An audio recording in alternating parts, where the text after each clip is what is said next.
Yeah, so yeah, we'll keep it rolling for a bit. And the other question I threw out to both of you, and I actually posted it on my Wild Roof Journal Instagram as well. It's from a painfully direct and obvious, painfully direct and obvious reason for me asking the question. But the question was, what are your favorite breakup poems? So I do have some responses from our Instagram. I even came across a couple. Chris, I think you even mentioned some. So just that we could talk about the genre of, breakup, even artwork. Obviously, breakup songs are kind of the most cliche in terms of the music genre. But there's plenty of poems to choose from, as it turns out, when we think about that topic and that subject matter. So yeah, what do you guys think? What makes even if you want to start a little general, like what makes a good breakup poem? Can I start? I actually love this genre. I do. Okay. I think it's very good because it's a good genre to appreciate from a distance. I don't know. You don't want to get too close to it. Not all genres have to be love poetry, right? And love and lovebirds and all that stuff. Sure. That's cool. But it's nice to see also the my heart's broken kind of poem. Actually, I did look up my favorite poem of all times. That happens to be about the mess of love. So I'm going to read it. It's a very short poem, and I think it would be very effective if I just read it. Go ahead. People will just kind of like it, hopefully. It's actually an old poem, and it's by Noel Coward. It's his English poet from 1800s to 1973. Okay, so kind of gives you a time bracket of the time this poem was written. And it's called, or the title of it is, I'm No Good at Love. Okay. I'm no good at love. My heart should be wise and free.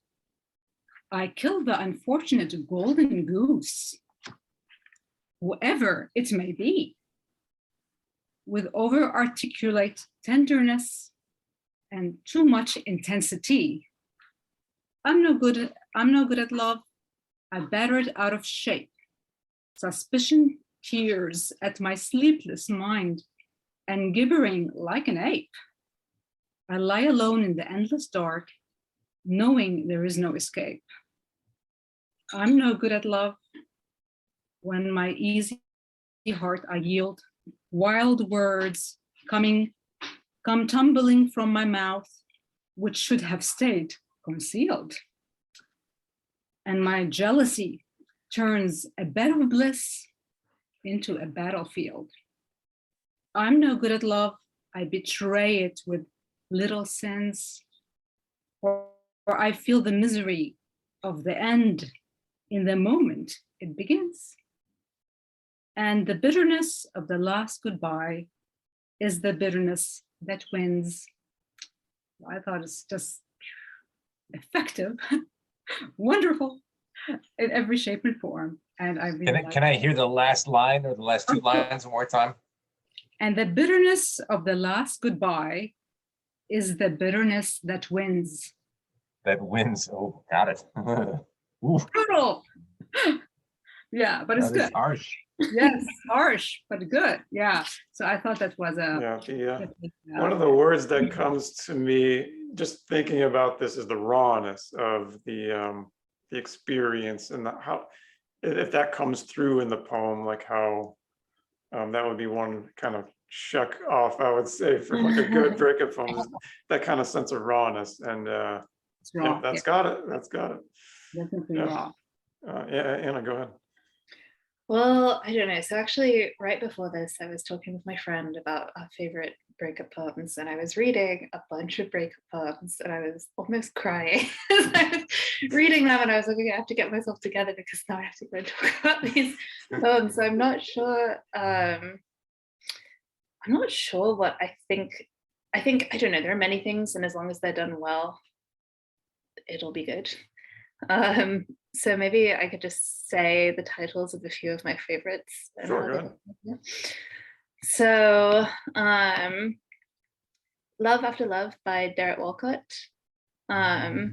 It doesn't really have that kind of like raw intensity that you're talking about. It's almost like, you know, months later, years later, however long later, it's about returning to yourself, and what may be a beautiful process that can or will be, but it's not yet. So it's more, I think, like almost numb, sad, but still hopeful. So I love that one.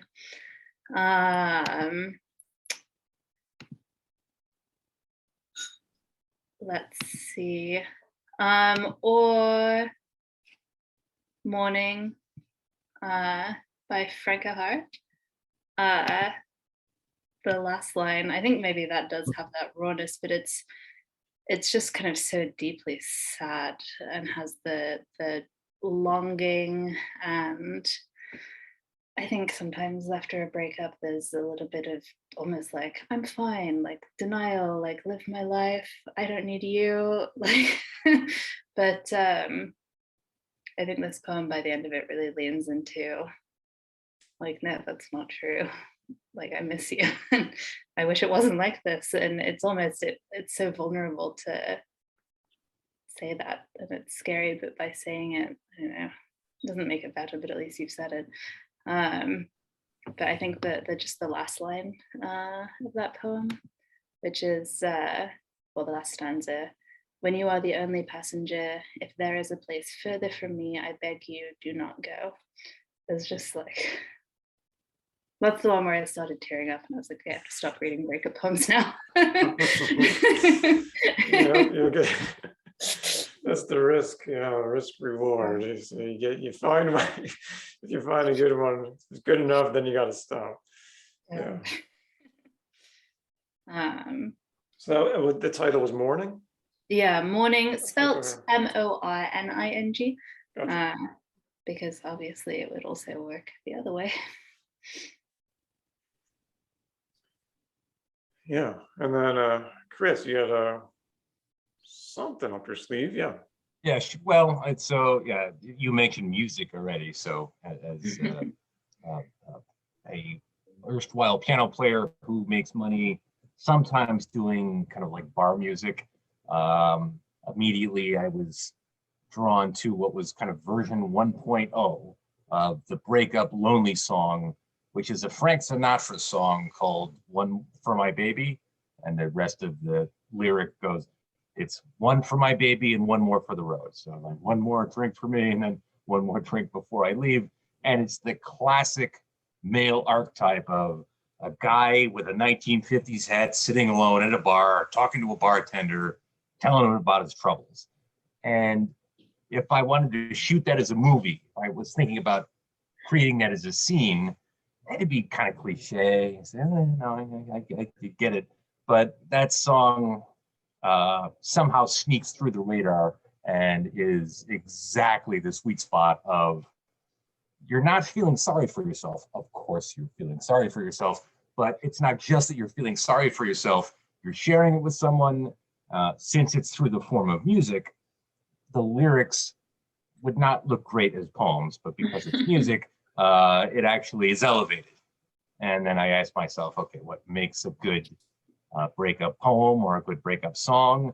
It lets you feel bad, but it kind of dignifies or adds a sense of meaning or purpose or a new perspective on that.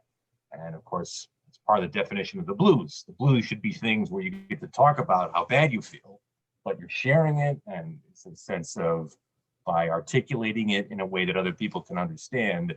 So if I had to pick one poem, I can't do it without using that song, even though it's not really a poem. It doesn't hold up very well. The lyrics aren't great. There's a line like, it's 2:45, there's nobody in the place but you and me. Okay, I get it. We're alone in a bar. So the lyrics wouldn't hold up as poetry. The gestalt, the whole effect, that's, for me, that's the perfect meal. You say, what's your last meal on death row? but it has to be in the form of the perfect breakup song. That's version 1.0. That's the one I would want to pick. And, you know, in terms of sophisticated poems that actually help you think about relationships or breakups, I would actually go to Edna St. Vincent Millay. Anybody familiar? So the reason I picked this one is this is also selfish on my part.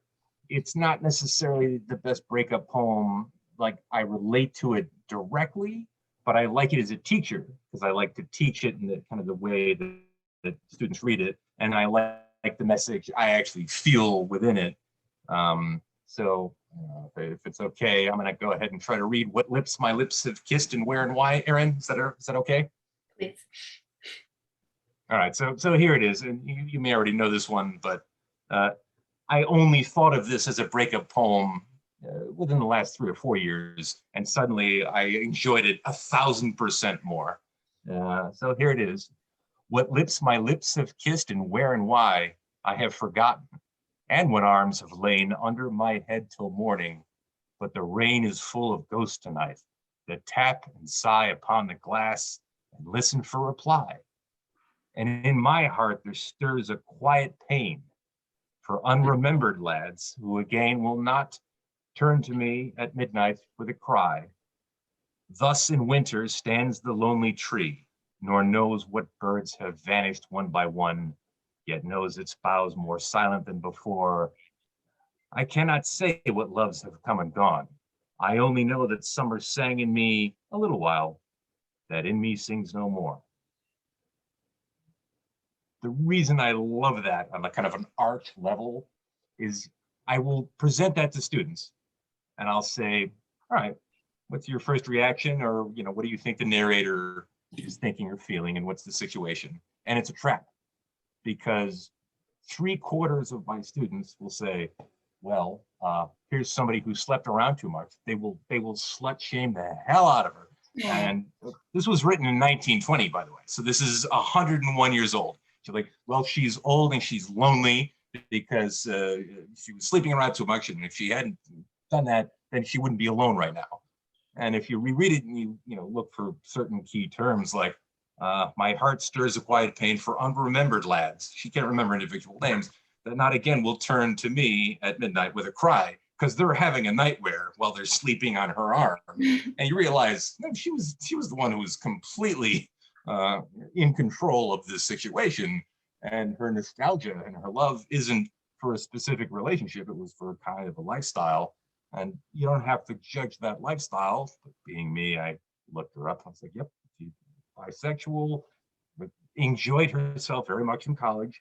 And this is not about regretting that I didn't settle down. This is more about the kind of look back at that circuit in her life. And I love the fact that so many students get that one wrong. And it's like, well, she's being punished for what she did. I'm like, nope, you get it. So I like the sassiness of it. I like you're kind of rejecting the traditional breakup narrative that would have to do with losing that one person who is perfect for you. And if only I could get that one person back, I'd be happy. And that's not at all what this poem is about. And in a way, it's like, oh, that's quite nice. That's a little arch. That's a little sneaky. It's got a little mischief in it, and that makes me very happy.